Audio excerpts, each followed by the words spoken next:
All right, let me pull this up so I can see my comments.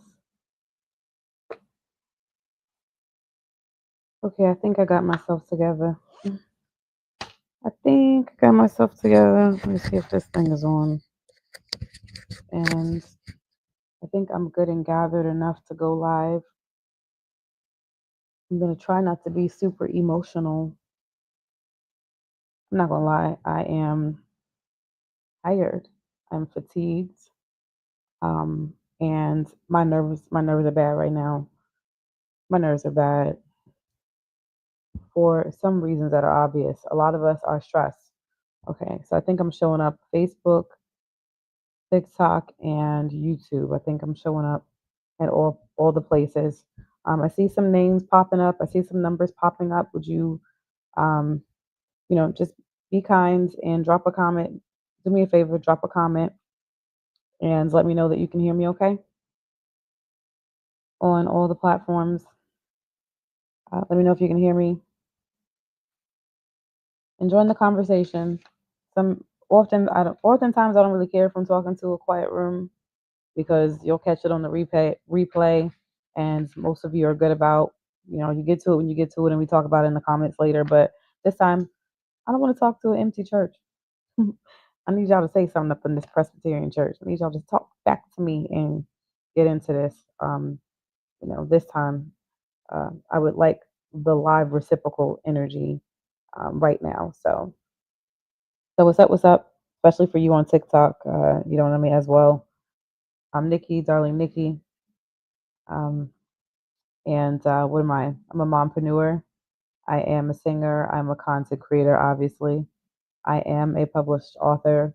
I do acting as well, background acting, and that's what it is. And I had an experience that I'm going to get more into detail about, but up front, I'll say this: I had a very trying experience, and it was trying on purpose when I was in flight earlier today.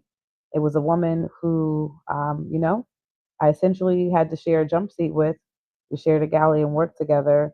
And the way that she tested me and she tried me today, because you all know you ain't got no business talking about politics at work. And I said that ebonically speaking because I wanted to. I know how to speak the king's. I know how to speak the king's English, but I code switch and go back and forth, and some things need to be said like that. So the short version up front is there are two types of people in this world, just like there's two types of flight attendants. I think in this world, I am a flight attendant, and you've got the ones that are for humanity, and then you got the ones who just something's wrong with them. And you always just wonder, how did they get to slip through the cracks? Like how do you even get to be here? Because we are in service to humanity, and you are just disgusting. And she tried me today, like a lot of people do during times of a lot of political strife and stress and division. I don't know what's wrong with these particular kind of people who will go out of their way to try to antagonize you. I don't get it. It's really sick in the head. But I'm gonna rewind and I will get back to that in a minute. But that interaction that I had with a coworker today is what prompted me to go online and just talk about uh, my perspective about how essentially I think there are basically two different types of people in this world. And there is an in between, but even in that in between, you're going to veer toward, I'm not going to say the right or the left, because the right ain't nothing right about them motherfuckers. There ain't nothing right about them. Um, but there's one or the other. And I think the line is for humanity as a whole, or ego based, um, hate filled, a mindset where you really are not for humanity. You want to conquer humanity. You want to feel like you're at the top, and you're just not. So, two story times. Okay, here we go. When I like to hear, here we go. So, a couple weeks ago, I was a passenger flying, which I fly I fly all the time as a flight attendant. And this time I had to be one of the people that I would find myself just naturally just noticing needed some care. And I was that person a few weeks ago. Um, I was in flight. I had to take a emergency flight. Um, I remember I just came off, I think maybe a 3-day trip. So I just got home, just got into bed at like maybe 2 o'clock, and then I was awakened at 5 in the morning by a phone call that shook me to my core. And that day was one of the worst days of my life a few weeks ago. I'm going to try to be careful not to share too many intimate details because that is my relative's story to tell.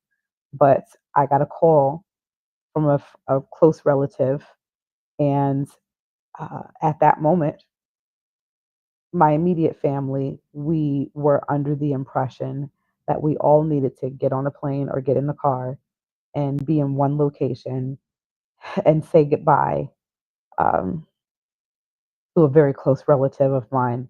And I was so overcome. Uh, Typically, in the face of emergencies and disasters, I'm prepared and I'm trained for this. And in this moment, I really had a hard time getting my wits about me. I had a hard time like grounding myself. It took me hours to even get back in uniform and grab a bag and go right back to my base to get on a plane. Um, and when I finally was able to do that and get down to Dallas and get to the trauma unit, um, I'm saying to myself, that I've got to prepare myself to basically get ready to just be in service and be of support. And I don't know how I'm going to get through this because I don't even know if he's going to make it before I get there. And I'm preparing myself to basically go and say goodbye to a relative. And what happened to him was completely inhumane, it was completely unprovoked. Um, I'm so grateful to say that he did survive. Um, you could say by the grace of God, goddess, universe, whatever you want to call it, there was some sort of intervention because he was discovered.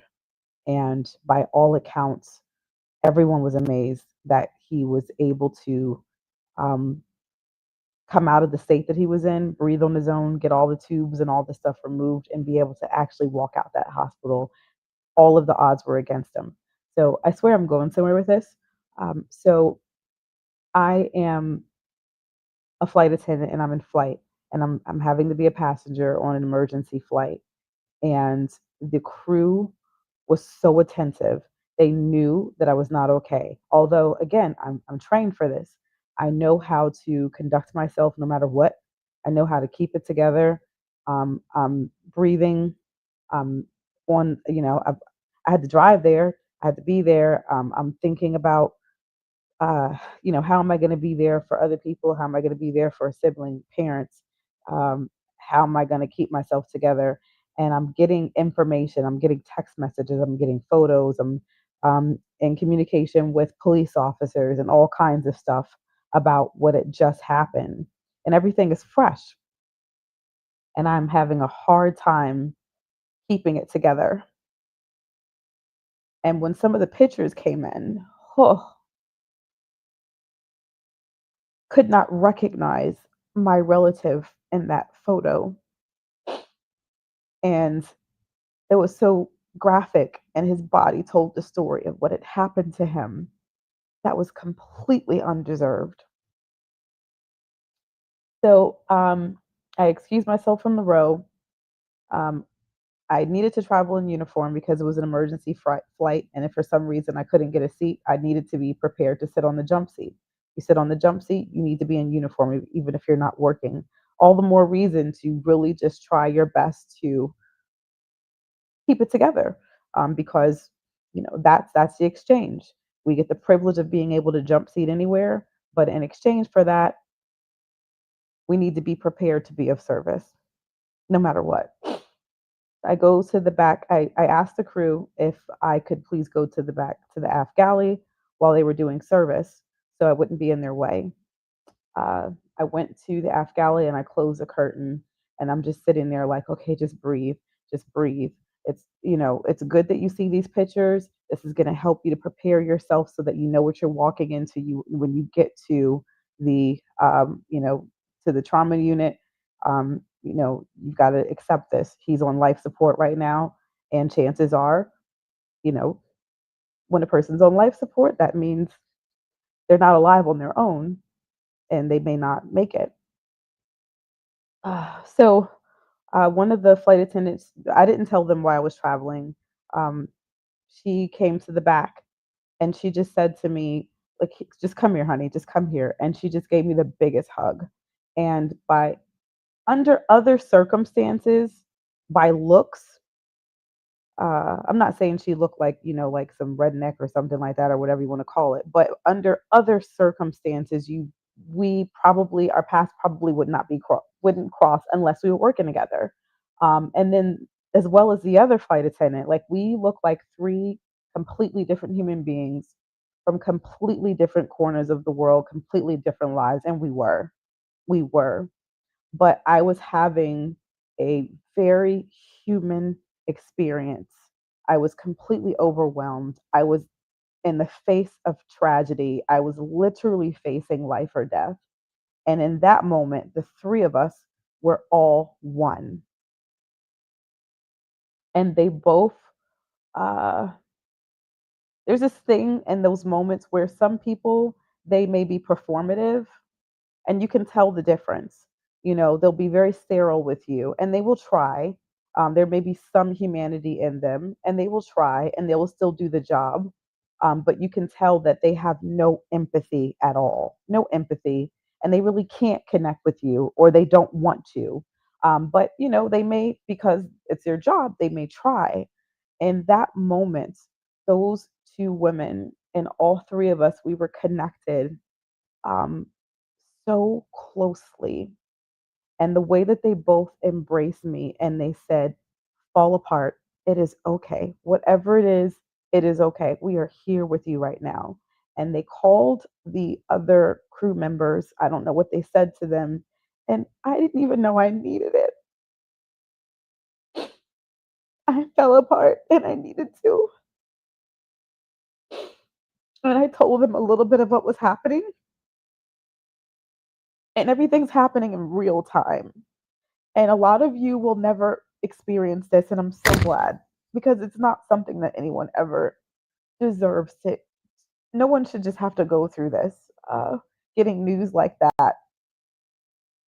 And especially if this is not a life that you lead, if you don't lead a violent life, it's commonplace, if you're in certain, I don't know, certain areas and certain places in life. Not saying that you deserve it then either, but it's a little bit it hits different when you're completely innocent and when the person is innocent and they don't live a life like this and they also don't spew hatred and they don't do anything that would even, I think, invite in a karmic way something like this to happen, what happened to my relative. And because I didn't get his permission to share a story, I'm trying to be really careful about that and just share my experience around it. And I swear I'm going somewhere. It all ties together. So I really appreciate those of you that are here and present. Uh,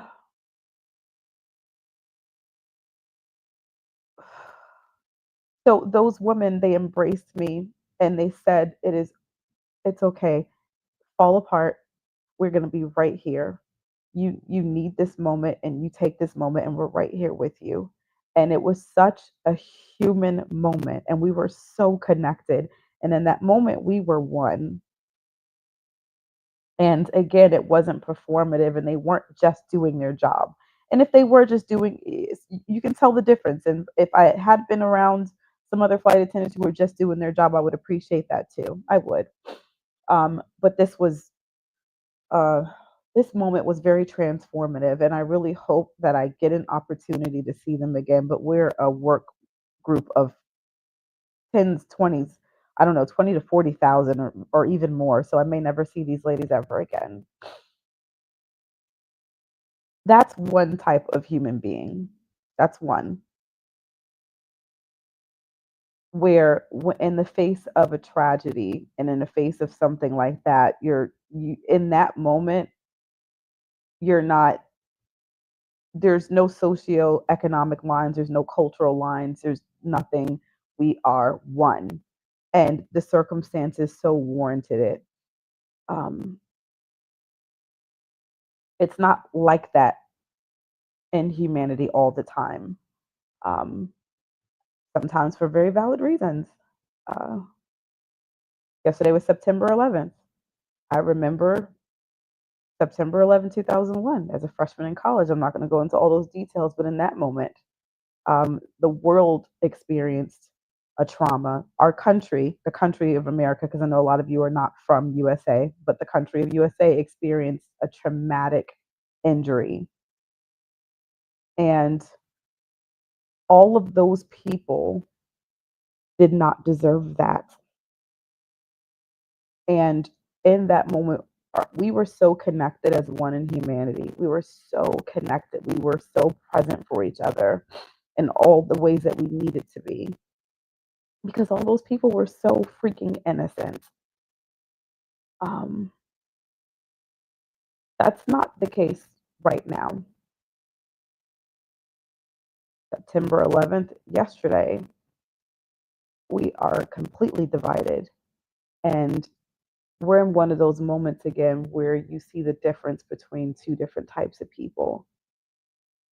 People who really, really care, who are really empathetic, who may have difference of opinions, but when it comes down to the human soul or whatever the human soul is supposed to be, they care and they are for people. But then you've got the other side that, for several reasons, has been so emboldened to show up and to make so much more noise than I've seen in a long time, and to remind us that all humanity is not the same, that everybody is not connected the same. There are people who are not for humanity, who are not for equality, who do not care, who would prefer um, pain and trauma and damage for, and wouldn't care if it were their neighbor, wouldn't care if it were someone right in front of them. Um, I guess just like the people who did what they did to my relative. There are those people, and there are those people who embolden them and who support them.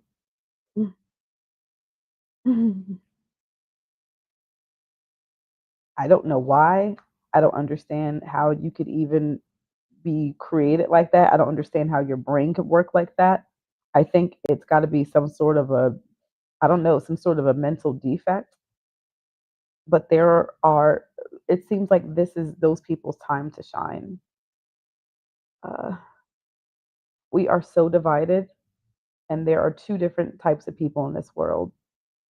They're the ones that are like those flight attendants that on what was, if not the one of the most worst days of my life a few weeks ago. And then there is somebody like the flight attendant that I worked with today. We all know what happened this week. I am not going to utter that guy's name. My lips don't need to be assaulted by saying the name, by, I don't know if it's called venerating or honoring the dead, by honoring anything that is dishonorable. Being taken out in such a heinous way, I think that that is reprehensible. I think that no one should have the right, no one should even have the opportunity to do what that shooter did. And that gun violence is never the answer.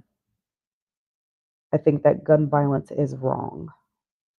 And I think that it is terrible that, some people had to experience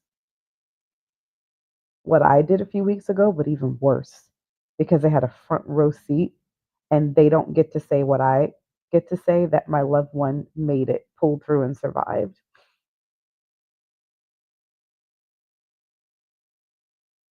But everybody is not innocent, and the circumstances are not the same. So I'm at work today, and a coworker decides to go there with politics. Now, when you're at work, you should not discuss politics at work, just period. Good times, bad times, anything. There are what, three different topics that you just need to zip your lips at when you're around coworkers and in certain social settings. Religion and politics being the one and two. Just zip it. We know this. We know this. And if you're in my line of work, then you had to pass a couple of tests that and demonstrate very well that you know how to have proper decorum. So I'm in the F galley, and this lady starts talking about, "Hey, did you see that they found the shooter?" And I'm like, "Oh, here we go. Here we go." But let me find a way to just kind of, gently and politely shut this conversation down because we're not going to go here.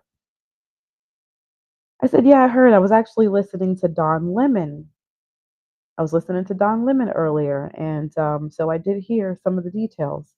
Now, if you bring up that situation of what just happened with that person who stood for division, racism, and hate, meeting a very, very tragic um, and sad ending. Uh, and then I respond with, "Yeah, I was actually listening to Don Lemon, so I heard some of the details." You already know what time I'm on. You already know. You're smart enough to know that if you're trying to go there where I already know you're going to go, I'm not. I'm not the one. It's a no for me, dog. I'm not the one. So that's warning number one. So she continues and she says, what was it? Something along the lines of, "Yeah, I just think it's so sad what happened." And I'm like, now, mind you, we've got people to take care of, so I start kind of focusing on passengers more. So sign number two, this conversation is not for me. And she says it's just so sad because he was bringing so many young people back to the faith.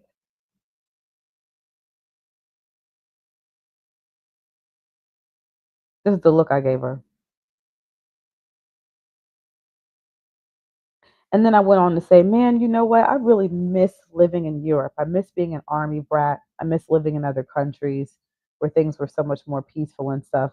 That's me redirecting number three. That's my third time redirecting the conversation.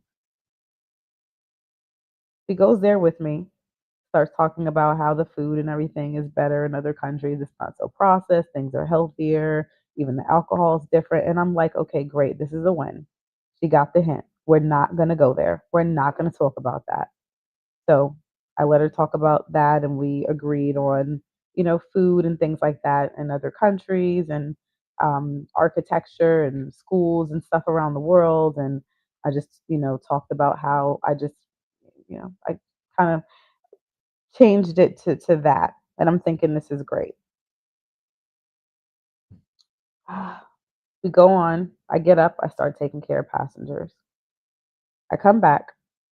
She engages me again, which, you work together, you want to kind of connect. So that's great. And typically, and with crews, we connect very well, and we find our places that we connect, and then we do our job together, and that makes it even better. But she insisted on going back there again. So this time, I'm like, I'm just gonna guess, maybe in her mind she was like, okay, well, I couldn't get her that way. I couldn't get her this way. Let me try something else. So she hands me her phone and she holds up a picture of that guy. I guess, people are making, I guess, like these images and they're trying to maybe treat him as a saint or something like that. So it's a picture of him, Martin Luther King, and someone else. I don't recall who the third person was, but it was a picture of him next to two other men that are typically revered and honored, um, for their service to humanity, for their work, um, and for being people of actual faith. And I looked at that picture and I looked at her, kind of like that. And I just said, you know what? They need to stop.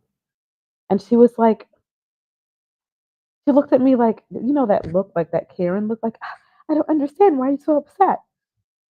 And I just said, you know what? This needs to stop too. He didn't even like Martin Luther King. And then I said, nope, stop it. Stop it. Because this is what she wants. Stop. Don't give her Nathan. Negatory. Stop. Stop. And I just said, you know what? I'll give you this, honey. Murder is wrong. Murder is wrong. Having to witness someone that you love, having children have to see such graphic images, murder is wrong. And that is so terrible. And it's wrong to murder someone, even if you are murdering a racist. So then she looks at me and her eyes get really big. And she's like, but he stood for freedom of speech. And this picture is all about freedom of speech. And I said, listen, we're going to stop. We're going to stop this right now. And we're not going to talk about this anymore. All right. We're going to stop this. And I'm hoping to myself that she hears, the voice of like maybe the grandmothers, when you're growing up, I'm talking to black people now. And when Big Mama raises her voice a little bit or gives you that look, that I better shut the hell up and I better go sit my ass, go sit your ass down somewhere before I go get that big spoon off the kitchen off the kitchen wall, or I make you go get some switches. I was like, please, I hope that there was something in my voice that brought some of that out. And I hope that there's at least a shred of wisdom in her to know, like, this is as far as we need to go. Because some people, will lean into that, and then I feel like she wanted a war. She wanted war for whatever reason, and she stopped. Thank goodness. Thank the ancestors. She stopped, and that was it. And I let her sit in that uncomfortableness because, well, I'm not shrinking in that moment because I think that's what that was all about. Make me uncomfortable, put me in a box, try to force me to shrink. Oh no, boo. I kept on doing what I was doing. One of my sky babies was getting a little fussy, little babies in flight, and I picked her up. Her mom let her she wanted to come with me. And I said, come on with your auntie. Little cute little 2-year old, this little white girl. And I picked her up and carried her on my hip for a minute. And then I said, "Do you want to help me work?" Took her up and down the aisles, let her, help me with my job, help me pick up trash and, talk to people and ask if they want water and, just check on people, make my rounds and stuff. And I just continue to connect with humanity like I do and like we're there to do, in a way that was friendly, healthy, of service. And sashaying around the gallery, this and that. And I said, in this moment, I'm not shrinking. You are. Either you gonna get right or you gonna shrink. And I continued to talk to her, like nothing ever happened. Matter of fact, my hands got a little dry, and I was like, "My hands are a little dry. Can you get, do you have any? I forgot to bring some lotion. My Bath and Body Works. I left it. I was rushing. Do you have any hand cream?" And she let me borrow some, and I said, "Thank you." No more eye contact. Very uncomfortable, but that was hers. That was her thing to deal with, and I went on about doing what I do, doing what I'm there to do. And the crew got ready to get where we go, and we decided to, exchange numbers and stuff. And I included her as well. Would you like to exchange numbers with us so we can go to Disneyland or something later on? And she declined and said, but thank you for including me. She did say that, and I said, of course, I will include you because we're all crew. You're welcome, and I meant that. You are welcome as long as you understand. And I think I made it clear that this is the line.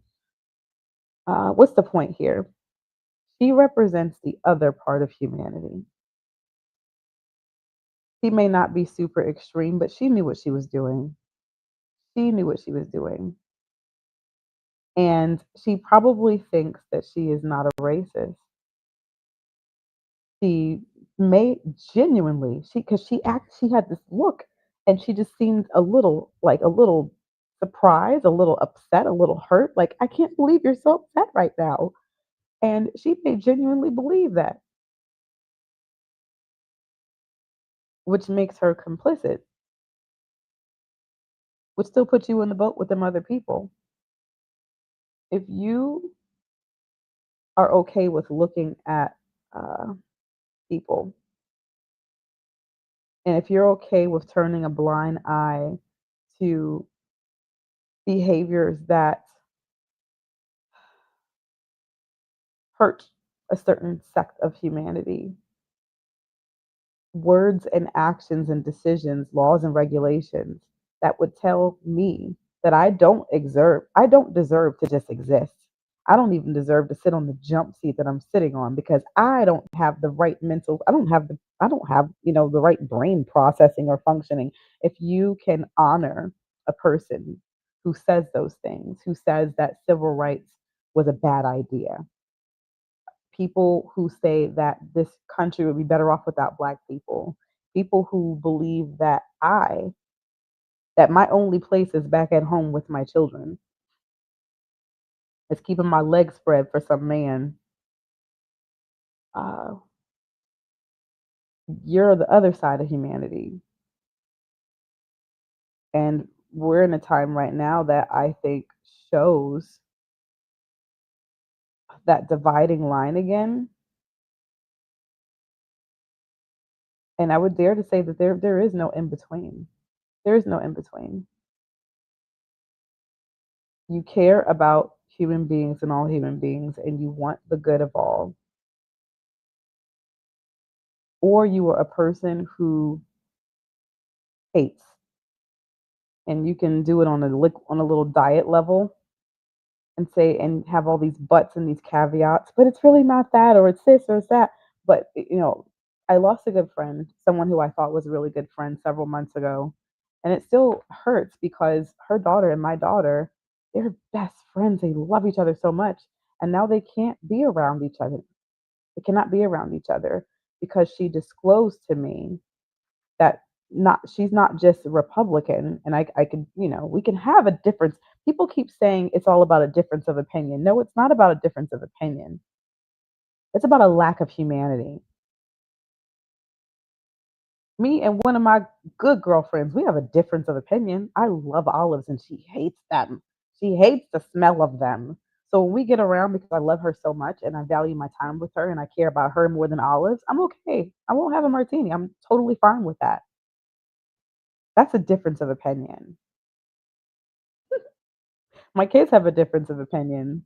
My son is very sensory seeking, and one of my daughters is sensory averse. Ooh, it is so hard to get all of my kids together to watch movies because if we do, in order for one of my daughters to be there, we can't have popcorn, we can't have chips, we can't have any of that because it disturbs her so bad. But my son, he needs to do the smacking and all that stuff. As a matter of fact, to go to sleep, he loves going to sleep to like mukbang videos. And that would almost like literally hurt Caden. That is a difference of opinion. Difference of opinion, we can get through that. We can find a way to get through that. You can compromise when there's a difference of opinion. You can even compromise on a difference of certain principles, you know? Oh, thank you so much for that. Thank you. I appreciate those kind words. Um, but when it comes to a difference in humanity, when it comes to a difference in values, there is no compromise there. My children cannot go to your home if you are MAGA. I cannot trust you with the lives of my children if you are aligned with and if you're okay with, and you even repeat some of the dog whistle bullshit from people who say things like the usual suspects. Why? Because what happens when my son is no longer a cute little 9-year old and he's 12 or 13 and he's out playing with all of his friends of all colors? but he's the only little black boy in that group, which he always is because that's just what it is where we live. And some of them do what some kids do sometimes. They're young, they get to make mistakes. Let's say it's something as simple as what's it, ding dong ditch, and they're ringing doorbells and running. My son will be criminalized and your son won't. And you will sit there and you will let your little friends do and say and talk about my son and call him the usual suspect. Oh, this I know. And be okay with adultifying him. My son doesn't get to be a child, an innocent child in your eyes. My daughters don't get to be. How do I know this? Because I've been on this rock long enough to know it's the same script. 30 it's the same script as it was when I was a child. Here it is 30 years later. That hate does not go away. It changes its language, it changes generations, but it does not go away. So if you are aligned with that, then guess what? You are that. If you're okay to be friends with that, you are that. There is no in between when it comes to some things. Ooh, bars. There isn't. There's a gray area for a lot of things in life, but not when it comes to people's humanity, not when it comes to freedoms and rights. If we're sitting and having a conversation and you tell me that someone who has been living here for decades, and these are real conversations that I've had with people that still wanted to be my friend. That's why we keep in and okay. Okay, I don't understand. I don't really see that whole comment, but I got a good feeling that you're trying to be antagonistic. So I'm not by looking at the last couple of words. So we're gonna let that ride. But thanks for your engagement. It helps with my coins. So thank you for the engagement. The hate that a lot of you give, if that was if I was in fact right and that was you trying to be hateful, um, it's those, hater comments and things like that. Please leave it in my comments, y'all, and stop inboxing me hateful stuff. Go ahead and put it in my comments because I got 4 kids to raise. So keep running up my social media coins. Okay. Thank you. If you are complicit with conversations and ideas, and here's the thing, it starts with the thought. It turns into conversations and ideas, but then it also goes into regulations, behaviors, actions, rules that are directly affecting and hurting me and my children. And some of these things right now, today, are hurting me and my children. I have had things happen to my health care, to my child care, to my budget.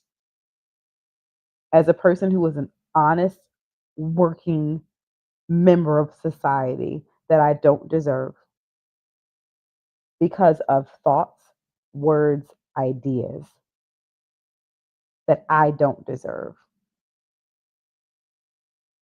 that are not fair. If you are okay and you're complicit with people making decisions to hurt your fellow man just because of who they are, because of the color of their skin, because of some really unfair, disgusting ideas that you choose to overgeneralize everyone, every black woman, every black person, every Mexican person, then we cannot be friends. And you are the other side of humanity. You are not right. And you are not the right because there's nothing right about you.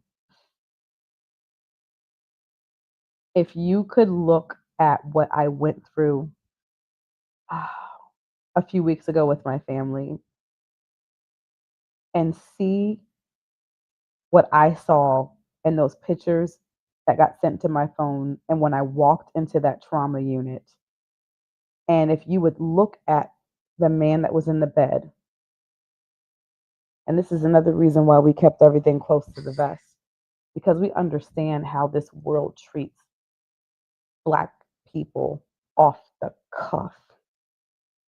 He was completely innocent, but if you could immediately look at him, he was unrecognizable and he was nothing, he was just a victim. And if you could look at him and say He was probably a gangbanger, probably deserved it. Or you let somebody else say that and you're okay with it and you shut your mouth and you accept that. You're the other side of humanity. We got two different kinds of human beings right now that are showing up big time again. And it's a good thing because we need to know who you are.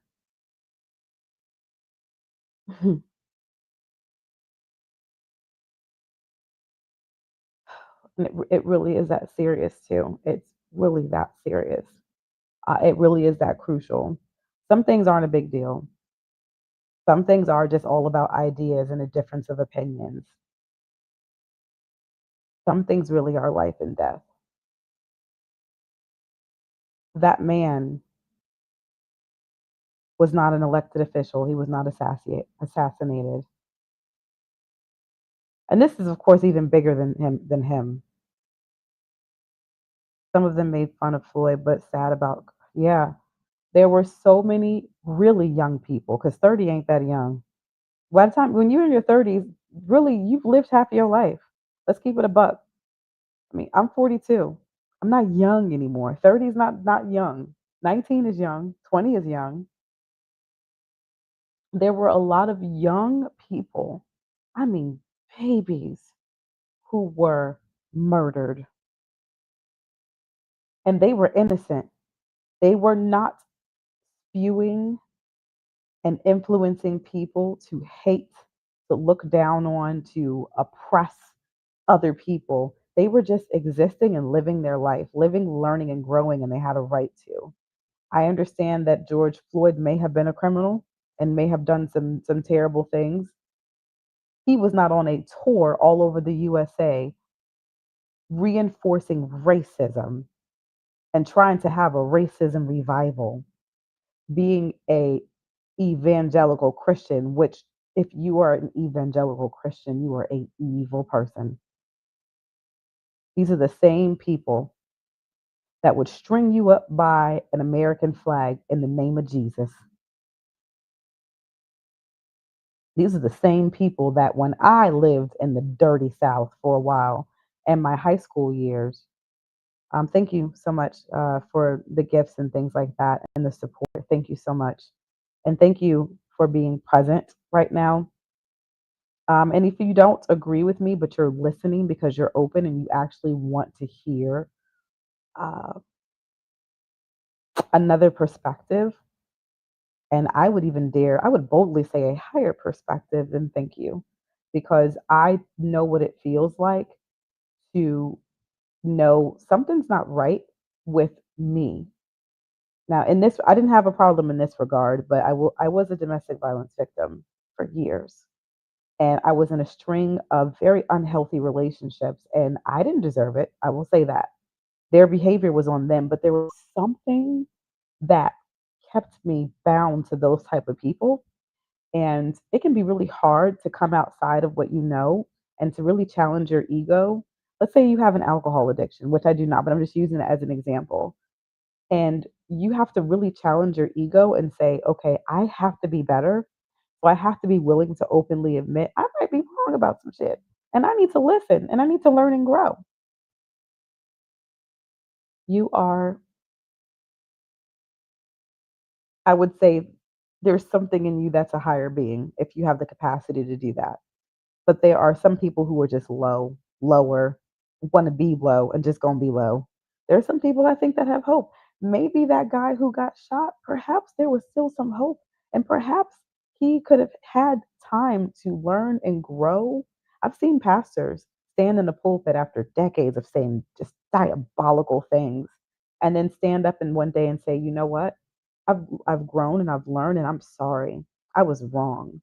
This guy didn't even get the chance to do that, and I think that that's a tragedy.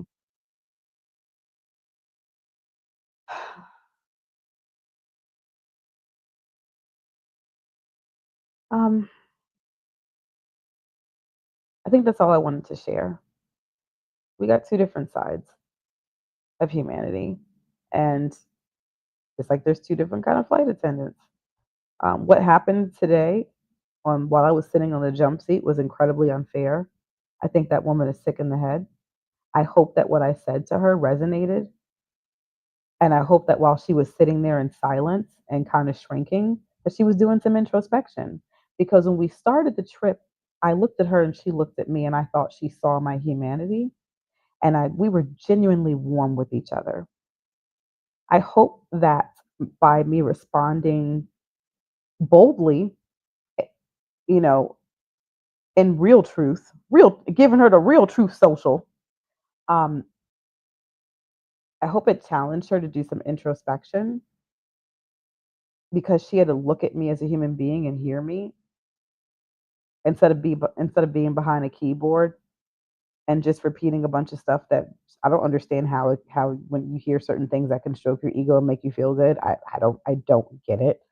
When you know it's wrong, I hope it challenged her, and I hope it didn't just make her feel more angry and feel like she needs to get her lick back some kind of way on me or somebody else later on. I hope. But I think that her goal when she continued to try to poke at me, um, was to try to antagonize me and was to try to get some sort of reaction out of me. Why did she need a reaction from me though? Why? You, like, she didn't know me, never see me, and probably will never see me again because again, our workforce is tens and tens of thousands of people. We're in this. We could be in the same base and still never see each other again ever, or maybe 3, 4 years later, like straight up.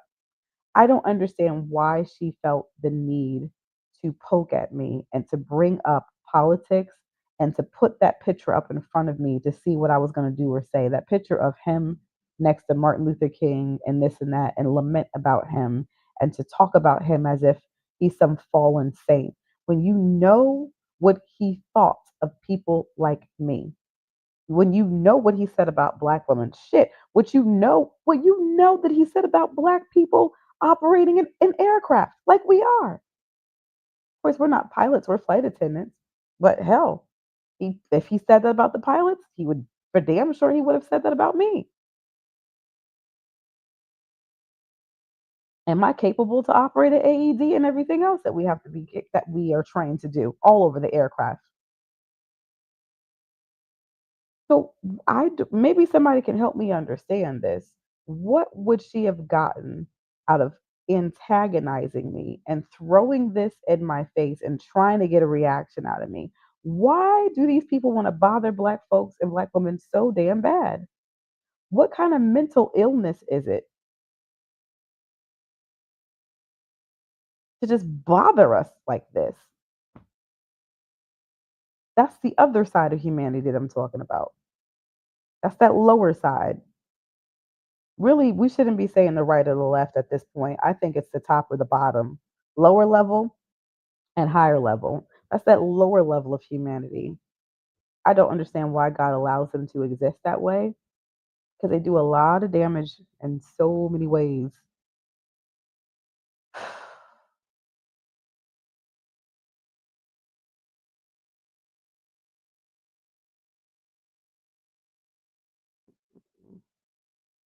It's scary. It's scary.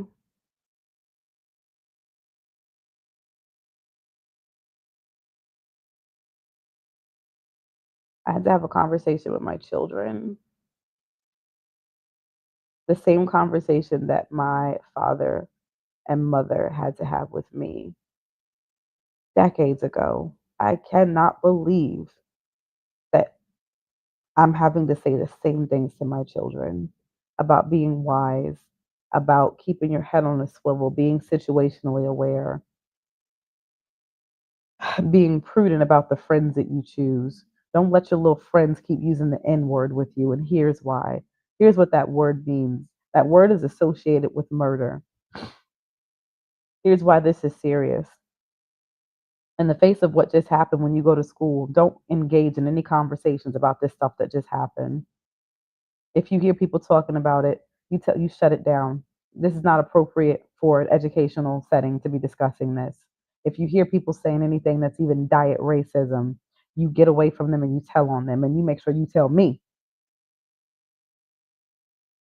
If you don't feel comfortable, if you're afraid of the teacher, if you feel like a teacher is saying something that is just nasty and dirty, you call me. So I don't give a damn where I'm at in this world. I'm gonna come get you, or I will have somebody pick you up, and you gonna be out that school. You ain't gonna be there that day for them, and we gonna have a meeting right away. Ooh, bars. I can't believe I'm saying these things to my children. And I'm saying to my daughter, who's a junior in college, hey, pay attention. I know you're not at a HBCU. However, these things are happening on campus. So I want you to pay attention. Look around. If you feel like somebody's just because we are black. Um, my bonus son is Mexican.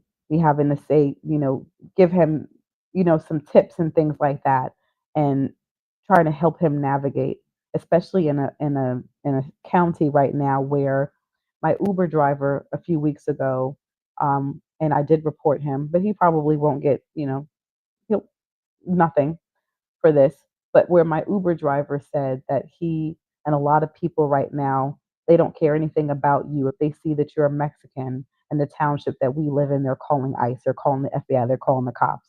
Me having to tell my son-in-law this, telling him to tell his family, damn near putting him and my oldest daughter on a curfew just to try to protect them. We've got where there is no right or left. There's lower level of humanity and there's higher level of humanity. And the lower level wants war. They've always wanted it. And I just feel like they're gnashing at the teeth and they're getting so close to it. And I'm so very concerned.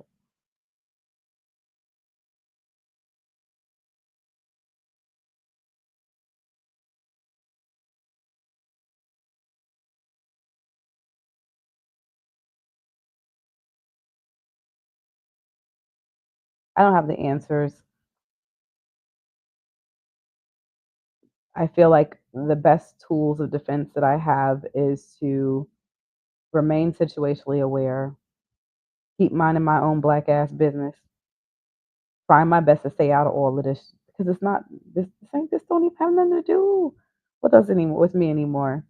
Trying to continue to just focus on my own personal success and my children, keeping my circle tighter and tighter, honestly trusting less and less, vetting more and more. When my children's moms reach out to me, one of the first things I want to know now, and I'm not going to directly ask, but they know that I'm asking, are you MAGA? Because I need to know. Are you for my daughter's humanity? Are you for my son's humanity? Or do you not give a damn? So I'm asking questions and I'm interviewing like never before and I'm vetting because I need to see what these answers are.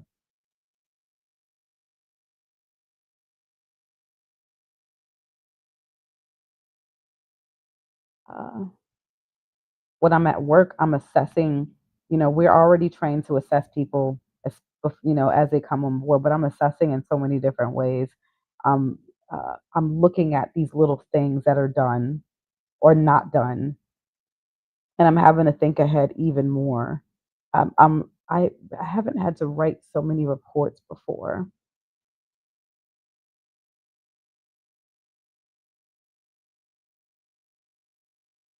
Emotional manipulation has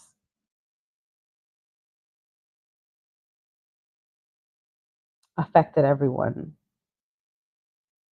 One thing I'm never gonna be is tripping. I'm gonna tell you that, fool.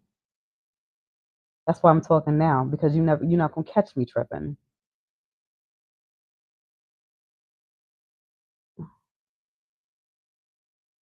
because I'm not a fool. Emotional manipulation. I'll tell you what it actually has done.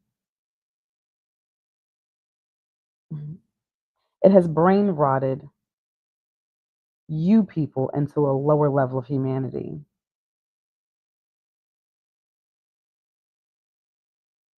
Emotional manipulation has brain rotted people to think that you can say whatever the hell you want to say to people. You can treat them any way that you want to treat them and that there's no retribution for that. and that there's no physical, metaphysical retribution or karma for that. That's what emotional manipulation has done. It has gotten people like you to think that you're bolder and more powerful than you actually are because you're behind a keyboard. That is what emotional manipulation has done. Um, Emotional manipulation has rotted people's brains to think that it is okay to call racism a difference of opinion. That is what it has done. Emotional manipulation has caused a lot of people to look at life like a video game and to make mistakes that they don't get to come back from, which in turn causes people like me to wake up and to be more cautious, to be more alert, to speak a lot more. You're right, I don't know you at all, and you don't know me, but what I do know is what you just said. Oh, perfect timing. My phone just died. Dang it, so my TikTok just went out.